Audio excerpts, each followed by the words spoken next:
ও মা, তুমি কি করছো? আমি ওই যে বাজার থেকে আজকে সকালে তোমাকে স্কুলে দিয়ে আসার সময় বাজার থেকে হচ্ছে সিমের যে বীজগুলো হয় না, মানে সিমগুলো যখন একটু মানে এইসব হয়ে যায়, বাড়তি হয়ে যায়, তখন হচ্ছে সিমের বীজ বিক্রি করে, আলাদা করে বাজারে বীজও বিক্রি করে। তো আমরা তখন সিমের বীজের ডাল খাই, খেতে তো খুব টেস্ট। তো আজকে মানে বাজারে গেছিলাম অ্যাকচুয়ালি হচ্ছে ফুল আনতে। তো আসার সময় দেখলাম এই দাদার দোকানে বিক্রি করছে, তো হাফ কিলো নিয়ে আসছি।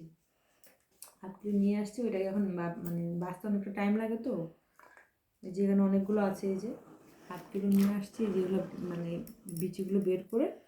তারপর কালকে হচ্ছে মাছের মাথা দিয়ে বরকে বলেছি মাছ মাথা নিয়ে আসতে, তো ওটা দিয়ে ডাল করবো।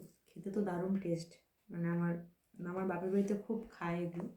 আমার ঠাকুমা যখন বেঁচে ছিল তখন খুব খাওয়াতো, মানে খুব রান্না করতো এই বীজ, মানে সিমের বীজের ডালটা।